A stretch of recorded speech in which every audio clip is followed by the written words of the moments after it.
Hi there, I'm Becky Hammond, founder and strengths maven over at Isogo and isogostrong.com. You already know that relationships are hard at home and at work, so let's make them easier with your strengths.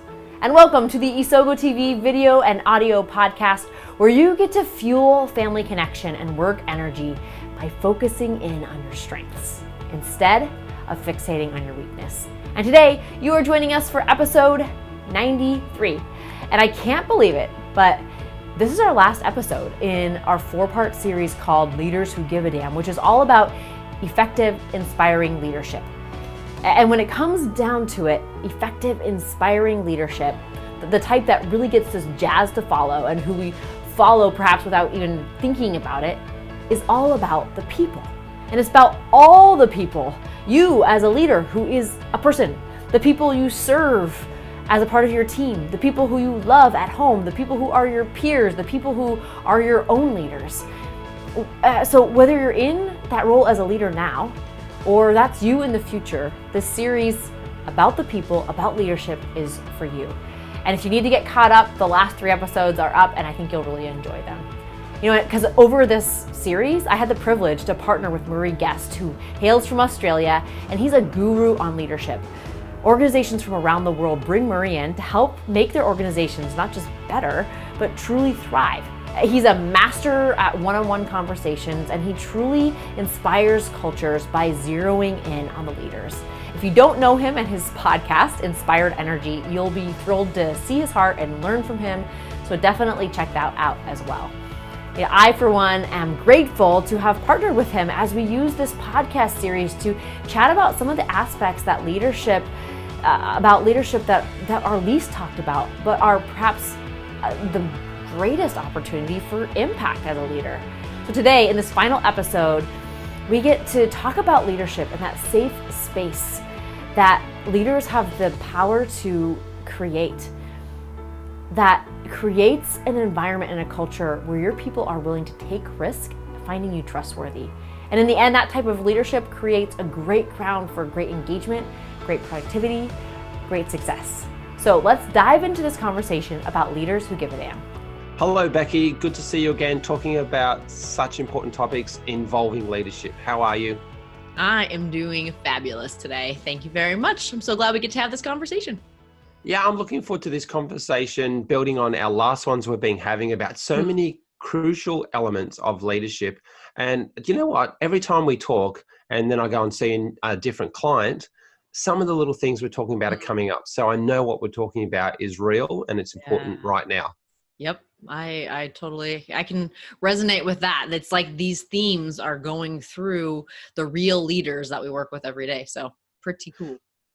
Yeah, which is something that I agree, totally cool. And I know today's topic we're going to talk through is one which comes up quite a bit for me when I think about the leaders I'm working with, plus also my role as a manager in the past and how important this topic is. And we'll get to that topic in a minute. But before we do that, let's actually get out the inspired conversation cards. Yes. And I'd like you to pick a card virtually through the air. And tell me which card feels right for you today. Okay, we ready? So I'm gonna put the finger across. Okay, there. Yep. That one? No. Yeah, that one. Mm-hmm. Oh, okay. Really? Really you want that one? Let's have a look. So expired conversation cards help us have conversations that matter, help people connect and be a little bit vulnerable and open up. Mm. So Becky, I'm hoping you're going to open up on this question. Me too. Oh. Quite a simple one for this conversation, I think, because I'd like to hear this from you right now. What is something in your life you're proud of? Oh, man. The first thing that pops into my mind is my family. What is something in your life you're proud of? My family. So I am proud of the way my family continues to rally and adapt to the adventure of life, because we certainly don't live a settled life, but we live one of adventure and kind of one unknown open door to the next. And so it's been really cool. I mean, our oldest is 8 So we are kind of just at the beginning of this parenting journey, but we are certainly making the most of it because we're pregnant with our 5th baby. So I just, yeah, I'm proud of them. I'm proud of the way that David and I can kind of work through conflict in order to get to a place where we're on the same page about the adventures that we're in, and excited to see what's in store. We were talking earlier about the tools that we have as parents available to us and the tools that we have versus maybe the tools our own parents might have had at the times. That's true. And what I'm just proud of and want to acknowledge is the conversations that you have with your children around what you're doing, how we're doing it, that we're moving or we're not moving, and the power in those conversations and opening up and creating that space for your children to connect and really openly discuss things. Thanks. It's a journey for sure. Yeah, well, I know how important that is to bring them on that journey. Yeah, true.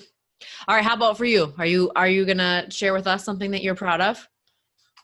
Something I'm proud of. Well, I mean, family comes to mind first because I'm very proud of my family. But it's nice to reflect on our own pride sometimes, I guess. Yeah, it is. It's true. Actually, what I'm proud of, what I would say is my relationships with people that I've served and how deeply I've developed those relationships in a way that sometimes is beyond the client relationship, but I'm proud of how much I've helped them in their overall well-being, their overall humanness, from not just being a leader, but just being more of the people that they're destined to be. So very cool. Yep. I mean, you hear your talent flowing from that when you talk about it, and really just being willing to lean into the talent. Because I think there could be the tendency, even though you lead with a high desire and need to connect with people, like to just say, well, that's not really part of like a corporate relationship. But I would imagine if I spoke to those leaders, they would say, well, that's why we hire Murray to do these things, is because he goes beyond what we might expect from just a corporate relationship. So definitely something to be proud of. Well, thank you very much. I know you do very similar work to me, and the impact that you have in those conversations and connections is very long lasting as well. So we often talk about people that you've worked with in the past and still having that connection and that impact from many years ago. Yep, indeed. Cool. That was a fun way to start.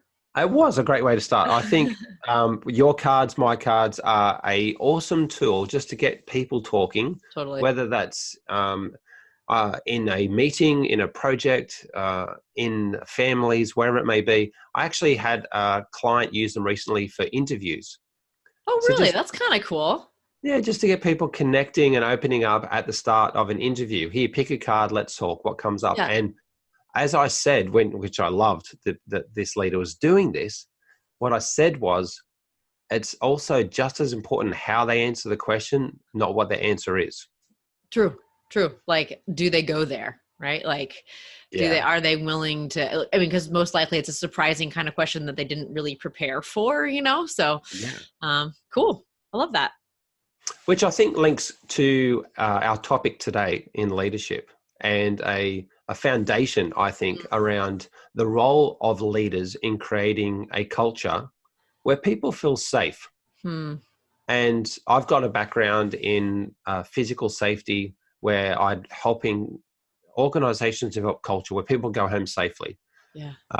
So I have some experience in the importance in leaders and how they do that. However, when we talk about safety, we're not just talking about physical safety, are we? We're talking about the mental safety, the emotional safety, that well-being as well. Yeah. And I think it's such an important element of leadership. And when I say to you, create a safe space, what's the first thing that comes up for you? As I think about kind of trying to define it, the word freedom comes up a lot for me. The freedom to fail, the freedom to make mistakes, the freedom to even have accountability, to have tough conversations, to resolve conflict, the freedom to talk about how you feel and not feel judged by your leader, but also by your peers around you. So it's not just the leader relationship, but kind of the whole overall cultural relationship. And I think in the end, it gets back to trust, like creating a culture of trust, which, you're familiar with the strengths-based leadership research out of Gallup. One of the key needs of followers is trust. And so I think this safe space concept and this idea of creating a culture of trust, they're linked. They're almost one and the same. It's about trust, vulnerability, and the freedom to really show up as you are, knowing that no one's perfect. So with that freedom, I get a feeling that there's some other elements that come with that. So it's not the freedom to turn up in your board shorts and flip-flops. And it's not the freedom to turn up at 11 a.m. and leave at 2 in the afternoon. So how do you think we balance freedom with also creating a culture of high productivity and high performance? I mean, I think there's a difference between freedom and expectations. Mm-hmm. There's like within, I mean, it's kind of like if you, I was having a conversation with a fellow parent recently, and she was just asking like, hey, like, how far do you let your 6-year-old go from your house without watching them? It's like creating this boundary that's like, these are the expectation boundary, and then allowing there to be freedom within that boundary, because that this boundary is going to create success in your organization. You've seen it happen over and over, but yet don't feel like you have to take one particular road, or that there's not freedom to bounce around within it or to feel within it, but rather there's a real sense that those boundaries are protective and productive, and then you have freedom within those things. Got you. Okay. And you talked about the 4 needs of followers, and trust being one of those, and the other 3 for people that would love to know. So within the research of Gallup, they've identified those 4 needs of followers, which are critical for effective leadership and strengths-based cultures. So we have trust, compassion, stability, and hope. Yep. I also think it's no accident that trust is the first one there. And how important creating a culture of trust is for everything else to build off, really. Yeah, definitely. Foundational. So what do you think is critical to build that? How do we build a culture of trust? A culture of trust. Yeah. I mean, if we could answer that in the next 20 minutes, then we would be like the best, leaders of the best organization in the world, because I think that's what people we're trying to figure out. How do we really build that culture of trust? I think this concept of self-awareness is really the foundation in the first place to start.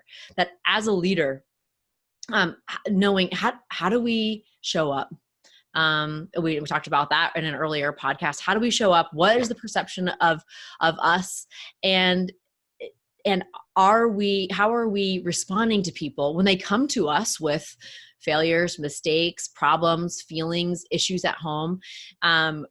Are we creating an environment where there's a collaborative conversation, ongoing conversation going, and I think that just, it starts with the leader's ability to understand their impact on that. I even think about the messages and the symbols that can be sent by a leader when they delegate work, or they follow up on someone on some work, and through the language they use and the way they speak to their team, are they creating that culture that I trust you to do your work, that I know you can deliver, that I have all the faith in you? Or the way I'm speaking is in a way that is eroding that trust, that is saying, I've given you this work, I've delegated it, but I'm going to check up on you. Yeah. I need you to report back to me all the time, or I need you to show me exactly how you came about that piece of work, not so much the outcomes, but how you did it. Yeah. So I think that language and the way, that approach of a leader is, again, so important to creating the culture of trust, not just in times of need. Let's just say, you just said someone comes to you with a problem, but in the day to day, how are you delegating work and holding people accountable? Yeah. Yeah. What is your response? What are your words? And I think some of that is just kind of, it's nuanced in some way. And so I think this constant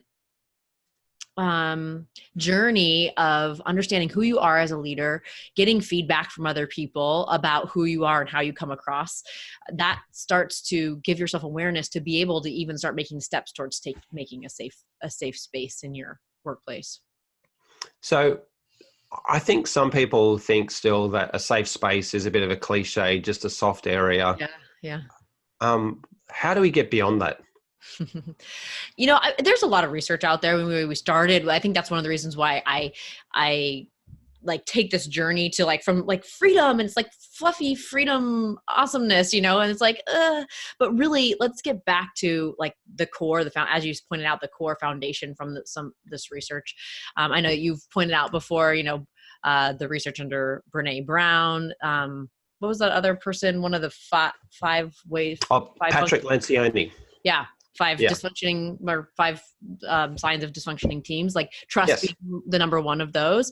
So it's all throughout the literature, which I think at least gives us a place to start that says, this is not about fluffiness. This is not about like, come into my office, onto my couch and let me tell you, tell me how you feel, but rather knowing that there's true business results that come from creating a culture of trust and a safe space. And so, on your journey of self-awareness, just saying, okay, yeah, this matters. And putting it as a priority then elevates it to something that's above the fluffy, something that's actually strong and impactful on the bottom line. And you can feel it, can't you, when you walk into a workplace and it's a safe space and it's not a safe space? For sure. For sure. I worked at an organization early on in my career, and it's kind of interesting because, and I pair this with self-awareness for sure, because I feel like I was not at a level of high self-awareness. And I think part of that's just being in my early 20s, but part of it was probably self-preservation as well. Like I wanted to feel perfect. I wanted to kind of put this perfect lens out there. But what it also did was it clouded my vision of what culture was being created, and it was being created from the top down. So I was kind of middle management at the time. And in retrospect, I realized like every time I would walk into one of our centers, one of our locations, you could just feel it. You could feel that people had their defenses up, that people were they were never taking responsibility for mistakes that had happened. They were always justifying it and passing the blame down because they were scared that something was going to happen. They were going to lose their job. There just wasn't a freedom to fail or to own their mistakes. And you could sense it. It was palpable in the air. And how did that, I think I know the answer, but honestly, how did that feel for everyone that worked there? I assume it wasn't a happy place, an enjoyable place to work. No, and they got horrible customer reviews as a result. Yeah. I mean, there would be like the occasional like glowing one because about one particular person who was doing a great job. But for the most part, it was this, I walked up to the counter and no one ever smiled at me, I mean, so it impacted every level of the organization. This was a service organization, and so the impact was pretty significant. And just to think that started from that, there's not a culture of trust from the top, and it's not trickling down to the people that are actually interfacing with the customers. Yeah, and the flow-on effect, I can imagine, to how people not just treated customers, but how they treated each other. Oh yeah. I can imagine in that situation, am I going to go beyond my piece of work outside of my job description, do that discretionary effort, support someone else? No, I'm not, because I don't feel safe to step out, to help, to speak up, to be forming even relationships with my team members. Yeah. It was super cliquish as well. Yeah. Okay. So because there's not a safe space created corporately, everyone creates their own safe space. And I might even be having an aha moment about this right now. Like we crave this safe space. So we're going to go and create that somewhere. And as a result, it's like this little group here feels safe together. So they get together and they have each other's back, and they will, kind of be on the side of the story of whoever is making up their story about why their mistake wasn't their mistake. And then there's this other group over here and this other group over here. And so then as a result, you have these kind of factions that then continue to stir up this culture of conflict and just not serving their customer well in the end. And silos. Yeah, totally. Yeah. So then now they're doing this work together, and they're not communicating to these other teams over here because they don't trust each other. They have their own little safe space, and there's not a corporate safe space. So I'm going to put a question to you, which we haven't talked about. All right. That's All scary. But, I think quite often when we talk about leadership, we think about what we want to inspire leaders to consider and create in where they are working and where they lead. Definitely. What if a leader is listening to this going, you know what, we don't have a safe space. It doesn't have that culture I want to have. How does a leader start to change that? Yeah. I mean, so we start with what we were talking about, this self-awareness. So just even having that question that you just posed, that's your first step, right? Like, I realize we don't have this culture. And, and that's, what I was reflecting on in my 20s, like, I didn't see it at the time. 2 years later, reflecting back, I could. So as a leader, even ask yourself that question. Do we have a safe space? Look around. Are there factions of people that are kind of banding together? Do people immediately get defensive when there's something, when something goes off or it goes wrong? I mean, start asking yourself questions about the climate. And then, so now you've gotten past that piece. You said, okay, yeah, we don't have a safe space. I see factions. I see, all these. You as a leader have the power to start asking questions that create safety. Recently, there's a concept that I've been thinking about a lot. It comes from the book Culture Code by Dan Coyle, and he talks about authority bias. And he says, there's a reason why we give celebrities our products, because when, Kobe Bryant is advertising a tennis shoe, we say, this must be a really great tennis shoe that helps me be one of the best basketball players in the world. And so the same thing happens as a leader. It's like, if this leader is saying this particular thing or leading this particular way, then I guess that's just kind of how we do things here, and I'm just going to follow them. And we have to kind of start breaking that authority bias down in order to start creating a safe culture, a safe space. And so some of the questions that if I'm answering that leader who's saying, okay, we don't have a safe space, what do I do? Start asking some simple questions like, okay, I just threw out an idea. Did we miss anything? What didn't go well the last time on this particular thing? And we're not talking about pointing fingers. Well, that person didn't, X, Y, Z. It's like, no. What didn't go well along the process, not who didn't do what in a way that you might imagine. What's wrong with my idea that I just, can anyone poke holes in this idea? And as a leader, it's crazy. Yeah, you're talking there beautifully about some strategies as a leader being vulnerable. Yeah.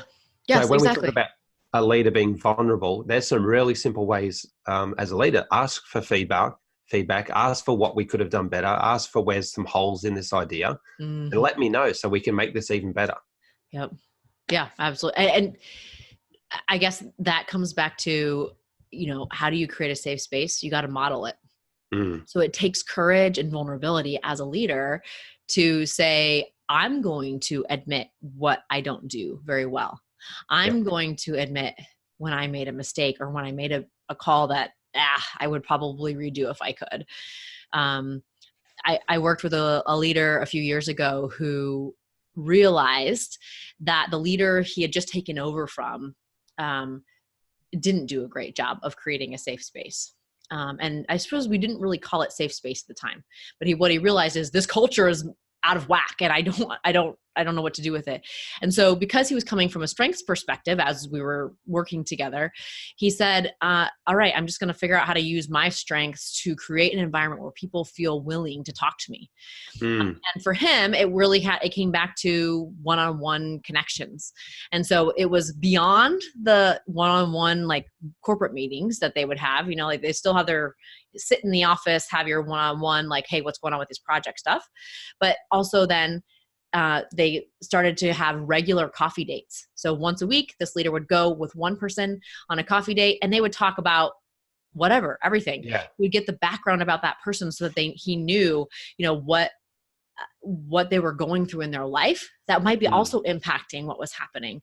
And pretty soon people on his team started asking, hey, who are you taking out on that coffee date this week? Nice. Yeah. So it just started to create a culture that was different than what he had been handed off. And he did it just 1 week at a time by having real vulnerable conversations and starting off his leadership and the conversations by saying, this is what I do well. This is what I don't do well. And I need you guys to help fill in the blanks for me. And by having those one-on-ones, he could kind of figure out where could they help fill in those blanks and ask them to really step up in those areas. I like that ownership that he took and how he matched that to his strengths. Obviously, I'm hearing some relator and come out there. Of course. Some relationship building. Yep. Domain, I would say. Might be familiar with that one. Yes, I maybe. But as you said, he said, how can I, in what I know is my way, my approach, my talents, to rebuild and improve the culture here? Yeah. And he started taking action. Yep. The thing I think that's really important in that as well is the authenticity with which someone does that. And that's obviously a strengths-based approach, is coming from who you are at your core. Yeah. But what I also think about is how important it is in that situation for a leader to speak in a line with the one-on-one conversations when he's then talking to people day to day as part of normal sort of operations as well, as business as usual. Because I think that's where sometimes leaders can get tripped up, where it's like, sit down and it's like, oh, Becky, how are you? How's things going? But then, later on the day, it's like, where are you at with that report? I need that report right now.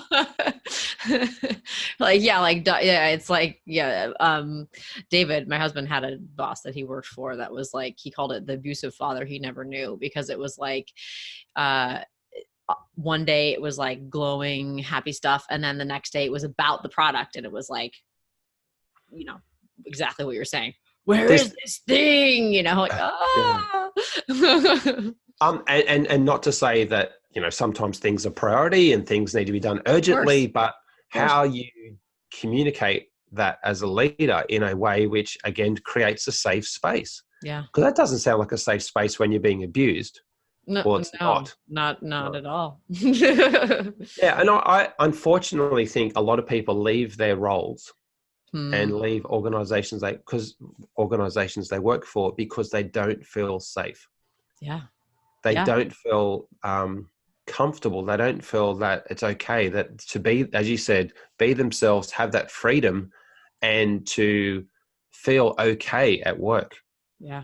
Yeah, that is so true. And, the research out of Gallup that they just published in their book, It's the Manager, talks about how if someone leaves your organization, it's mostly your fault, as their manager. It's even if they say, my spouse relocated, or this other job offers me more money, or I just kind of needed to change.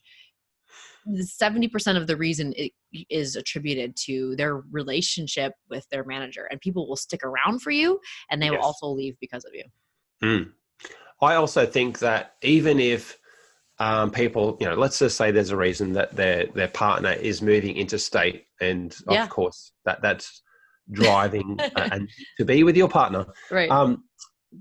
But there's such an opportunity to say, okay, what can I learn from this person to help me improve as a leader, and ask those questions and be open to what they've got to say.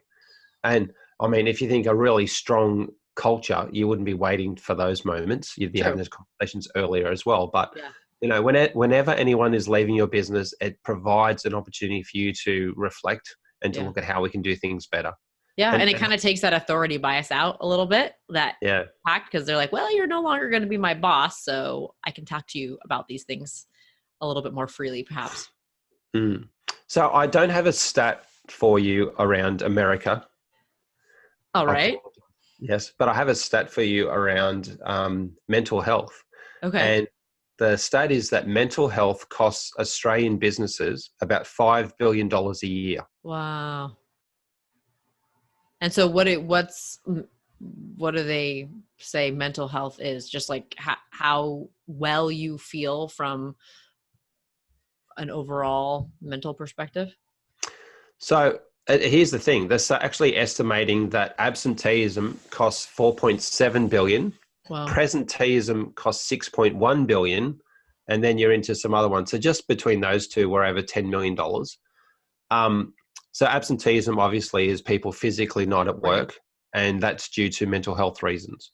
Uh, Presenteeism, I'm physically at work, but I'm not mentally and emotionally here. I'm not properly showing up. Again, um, what is good is in society, mental health is getting a much better focus and for people to speak about it in a much safer way.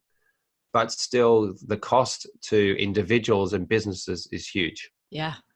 And as leaders, we have a role to play in creating a culture where people do feel okay to talk about these things, but also that if the work environment is contributing to that mental well-being, we need to do something about that as well. Yeah. Yeah. And certainly we know that we can, go through seasons of different stressors, but also we can be creating a culture of stress. And it takes a toll on you, even if it doesn't qualify as extreme mental illness. That still creates an environment that you then bring home to your family, a weight that it doesn't feel free and light. It feels heavy and burdensome. And so it not only impacts your organization, but it has this like kind of ripple effect out into every employee's, every team member's circle of influence. The culture you create impacts those things as well. Yeah. So it's very Right. long reaching. Yeah, well, and I think as you're sort of hinting at there's the mental health aspect of depression, but then there's also just sadness and melancholy and disconnected and disengaged and not feeling burnout. Right? We talked about that earlier. Like it's now a diagnosable aspect of mental health. Yeah. So some key takeaways you think for leaders to consider to create a safe space, if there was like the things to take action on, and you mentioned some fantastic ones earlier. What do you think are some of those ones that really would help leaders move forward? I think the first place to start, like we've talked about, is with your own self-awareness. So doing a self-awareness inventory, like, do I know how I come across, how I show up, how I'm contributing to a place, a space that's safe or not. And then a kind of organizational cultural awareness analysis of like, okay, when I look around, what's happening?